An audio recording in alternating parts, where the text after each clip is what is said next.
இதை பாருங்க, இட்லி தோசைக்கு தேவையான டேஸ்டியான வடகரை ரெடியா இருக்குது. இதை இப்ப எப்படி செய்யறதுன்னு நம்ம பார்க்கலாம் வாங்க. இன்னைக்கு நம்ம பார்க்க போறது இட்லி தோசை சப்பாத்தி எல்லாத்துக்குமே நல்லா சூட் ஆகிற டேஸ்டியான வடகரி எப்படி செய்யறதுன்னு பார்க்க போறோம். அதுக்கு நான் தனியா ஊற வச்சு செய்யலைங்க. வடக்கி எடுத்து வச்சிருந்த மாவு மீதி இருந்தது. அதையே நான் சின்ன சின்னதா குக்கர்ல வேக வச்சு இட்லி குக்கர்ல வேக வச்சு தனியா எடுத்து வச்சிருக்கேன் பாருங்க. இதுல நான் வடக்கி என்னெல்லாம் சேர்ப்போமோ அதெல்லாம் சேர்த்துதான் நான் பாயில் பண்ணி வச்சிருக்கேன். இதுல கொஞ்சம் பூண்டு, பச்சை மிளகா, சோம்பு இது எல்லாமே நான் சேர்த்து அரைச்சேன் வடக்கி. அது மீதி இருந்ததுனால அப்படி நான் செய்யறதுக்கு ஈஸியா இருக்குங்காக செஞ்சுட்டேன். இதை இங்க பாருங்க, இந்த மாதிரி இட்லி குக்கர்ல பாயில் பண்ணி எடுத்து வச்சுக்கோங்க. எடுத்து இதை உதுத்து நம்ம எடுத்து வச்சுக்கலாம். நான் சொன்ன மாதிரி இட்லி குக்கர்ல வேக வச்சு எடுத்து இந்த மாதிரி உதுத்து வச்சுக்கிட்டேன். இதை தாளிக்கலாம். இப்போ இங்க பாருங்க, நான் ஒரு கடாயில ஒரு 5 ஸ்பூன் எண்ணெய் எடுத்துக்கிட்டேன். தாளிக்கிறதுக்கு சோம்பு, பட்டை, கிராம்பு எடுத்துக்கிட்டேன். உங்களுக்கு வாசனை ரொம்ப அதிகமா தேவைன்னா நீங்க ஒரு ஏலக்காய் கூட ஆட் பண்ணிக்கலாம். இது பாருங்க, இப்ப நல்லா பொரிஞ்சிருச்சு.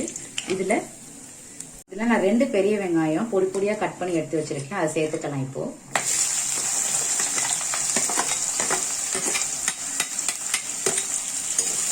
இது நல்லா ப்ரௌன் ஆகுற வரைக்கும் வதக்கி விட்டுடுங்க. நம்ம ஏற்கனவே வடக்கி உப்பு சேர்த்துருக்கோம் இல்லைங்களா, அதனால உப்பு கொஞ்சம் குறைவாகவே போடுங்க. ஏன்னா அதுலேயே உப்பு இருக்கும். பச்சை மிளகா நம்ம சேர்த்து தான் அரைப்போம் வடக்கி. ஸோ காரமும் நீங்கள் பார்த்து அதுக்கேற்ற மாதிரி நீங்கள் ஆட் பண்ணிக்கோங்க.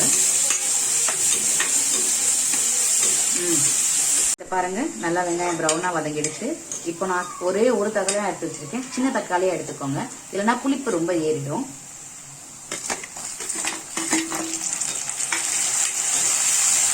இதை கொஞ்சம் நல்லா வதக்கிக்கோங்க.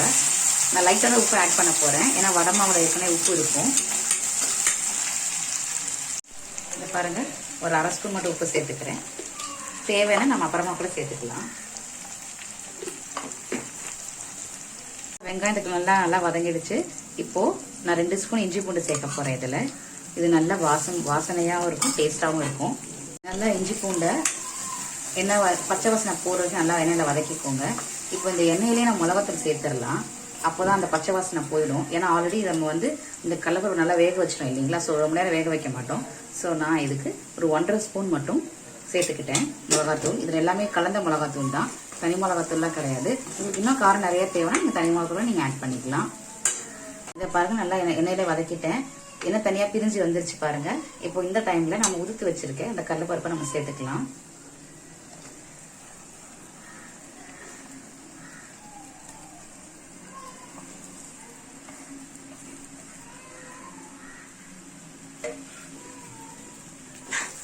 இதை அந்த மிளகாத்தூளோட கொஞ்சம் தண்ணி ஊற்றுறதுக்கு முன்னாடி நல்லா மிக்ஸ் பண்ணிக்கோங்க.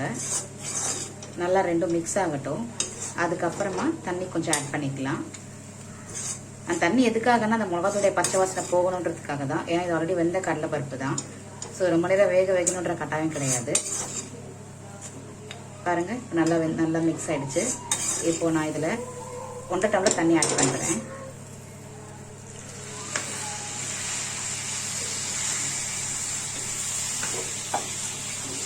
உங்களுக்கு தண்ணியா இல்லைன்னா நீங்கள் தண்ணி எக்ஸ்ட்ரா கூட ஆட் பண்ணிக்கலாம். ஏன்னா இந்த கடலைப்பருப்பு ரொம்ப அப்சர்வ் பண்ணிடும். ஸோ நீங்கள் ரொம்ப தண்ணியாக வேணும் அப்படின்னா தண்ணியாக கூட நீங்கள் ஆட் பண்ணிக்கலாம். தண்ணி எக்ஸ்ட்ரா ஆட் பண்ணீங்கன்னா இன்னும் கொஞ்சம் தண்ணியாக வந்துடும் உங்களுக்கு.